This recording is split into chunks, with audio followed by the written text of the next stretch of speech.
আজকে আমি ফেসবুকের মধ্যে অফিসিয়ালি একটা ডিক্লার দিতেছি। আমাদের বাংলাদেশের এই কোচকে যদি আপনারা পরিবর্তন না করেন, এক তো ফুটবল ধ্বংস হইতেছে, এক তো মানুষের আবেগ ধ্বংস হচ্ছে, আরেক হলো গিয়ে আপনারা আমাদের যেই ফরেন প্লেয়ারগুলো আনতেছেন, যে হামজা, এই যে হামজা বলেন, সমিত বলেন, এই কানাডার থেকে বা লন্ডন থেকে একটা ফ্লাইট নিয়ে আইসা, ফ্যামিলি নিয়ে আইসা একটা গেম পার্টিসিপেট করা, কি পরিমাণ টাকা আর কি পরিমাণ দেশপ্রেম থাকলে এটা করতে পারে তারা। এই আনারি একটা কোচ আর আনারি একটা গোলকিপার নিয়ে আপনারা মনে করেন যে নাটক শুরু করছেন। যদি এটা আপনারা চেঞ্জ না করেন, কয়দিন পরে হামজারেও পাইবেন না, এই সমিতিরও পাইবেন না, প্রফেশনাল কাউরে পাইবেন না, আর আমার মতো আরেক পাগলেরও পাইবেন না। আপনাদেরকে নিয়ে কথা কমু, আপনাদেরকে কথা কমু, কি কথা বলবো? আপনার কান আছে? কান কি কাজ করে? যদি কাজ করতো ঠিকই আপনারা শুনতেন। কোচের অভাব আছে।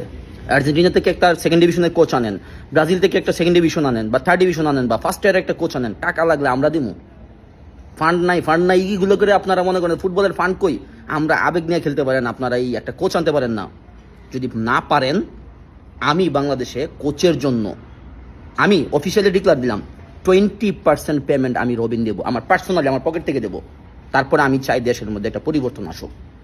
চ্যালেঞ্জ করে বললাম, বেস্ট কোচ আমরা সোর্সিং করে নিয়ে আসবো এবং আপনাদেরকে সাথে নিয়ে সোর্সিং করব। সেটা আর্জেন্টিনা হোক, ব্রাজিল হোক বা XYZ হোক, 5টা-10টা কোচ বাইছে আমরা একটা ভালো কোচ আনবো। একাডেমিক একটা কোচ দিয়ে আর কতদিন কিছু বলি না ভাই। কারণ কি জানেন, বললেই তো বলবেন রবিন বেয়াদব হয়। কি জানেন, বাংলাদেশে মাঝে মধ্যে একটু বেয়াদব হওয়া লাগে, বুঝছেন? আপনারা বাংলাদেশের কোচটাকে চেঞ্জ করেন ইমিডিয়েটলি। আমি আজকে অফিসিয়ালি তার বিরুদ্ধে কথা বলতেছি, নাহলে আমাদের ফুটবলও ধ্বংস হবে।